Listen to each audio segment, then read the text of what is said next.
अब गांव वाले एक जगह इकट्ठा होकर भूषण से सवाल करते हैं। हमने तुम पर विश्वास करके तुम्हें गांव का सरपंच बनाया और तुमने हमारे साथ ही विश्वासघात किया भूषण। बेटा, मुझे तुझसे यह उम्मीद नहीं थी। अरे राशन में मिलावट करके क्या मिला तुम तो गांव के लोगों का हमेशा से भला चाहते थे, तो भला फिर राशन में मिलावट क्यों किया? इतना मिलावट तो सरपंच जी भी नहीं करते थे। हमने तुम्हें सरपंच बनाकर गलत फैसला ले लिया। बिल्कुल ठीक कह रही है कलावती काकी, अभी के अभी तुम इस गांव से निकल जाओ। तुम इस गांव में रहने के लायक ही नहीं हो। ये सारी बातें चल ही रही होती हैं कि तभी वहाँ सरपंच आ जाता है। अरे हाँ, इसे अभी के अभी गांव से निकाल दिया जाए।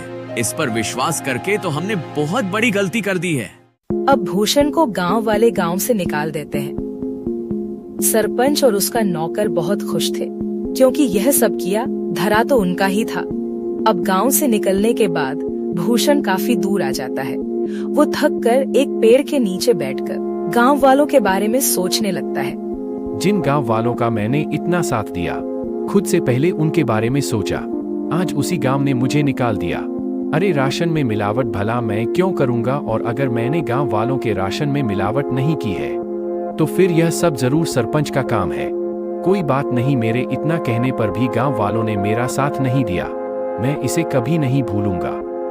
इधर सरपंच फिर से अपनी चाल चलता है और गांव वालों का विश्वास जीत लेता है। गांव वाले एक बार फिर सरपंच सज्जन सिंह को अपना सरपंच मानने के लिए मजबूर होते हैं, क्योंकि उन्हें भूषण भी धोखेबाज लगता है। ऐसे ही धीरे धीरे महीना बीत जाता है और भूषण का कहीं अता पता ही नहीं था। एक रोज सरपंच का नौकर जंगल के रास्ते घर आ रहा होता है। तभी वह दो आदमी को बातें करते हुए सुनता है, जो भूषण के बारे में बात कर रहे थे। अब वो नौकर घबराता हुआ घर पहुंचता है और सरपंच से कहता है, मालिक, मैंने दो लोगों को आपस में बातचीत करते हुए सुना है। वो दोनों भूषण के बारे में बात कर रहे थे। वो जंगल में जो झोपड़ी है ना, उसी में भूषण आत्महत्या कर लिया है, और यह करीब एक सप्ताह पहले की बात है। क्या इसका मतलब मेरे रास्ते का कांटा अब हमेशा के लिए मेरे रास्ते से हट गया है? चलो अच्छा है। और मालिक, यह बात तो गांव वाले भी जानते हैं। न जाने उन तक यह बात किसने पहुंचाई। हो सकता है उन्हीं लोगों ने पहुंचाई हो जो बात कर रहे थे। अरे गांव वाले बहुत ही मतलबी हैं। भूषण ने गांव वालों का कितना साथ दिया, और गांव वाले भी यही कहेंगे कि भूषण ने शर्म के मारे आत्महत्या कर ली। गांव वालों के साथ साथ सरपंच को भी अब पूरा यकीन हो गया था कि भूषण ने आत्महत्या कर ली है। लेकिन कुछ दिनों बाद भूषण सरपंच के दरवाजे पर पहुंचता है।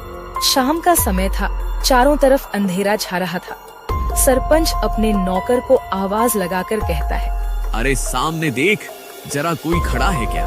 मुझे तो ऐसा लग रहा है कि सामने भूषण है, मतलब भूषण का भूत। मालिक, ये भूषण का भूत ही लगता है। ये आपसे बदला लेने आया है। मैं तो चला यहाँ से, मुझे भरी जवानी में नहीं मरना। मेरे चार बच्चे हैं और 2 बीवियां हैं। सरपंच का नौकर इतना कहकर वहाँ से दुम दबाकर भाग निकलता है।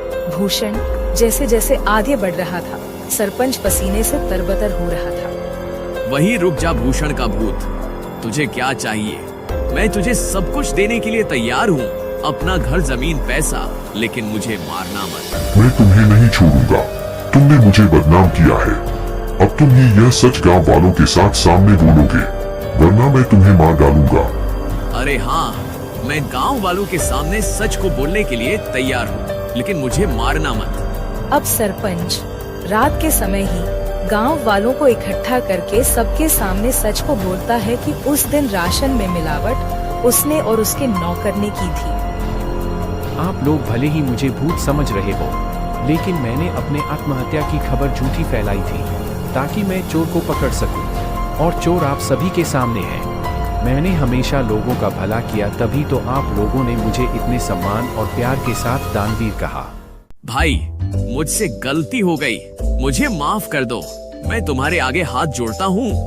अब उसी वक्त गांव वाली सरपंच को गांव से निकालकर सरपंच की जगह भूषण को गांव का सरपंच बनाते हैं और भूषण से माफी मांगते हैं कि वह सरपंच की बातों में आ गए थे और उन्होंने बिना सोचे समझे उसे गांव से निकाल दिया था।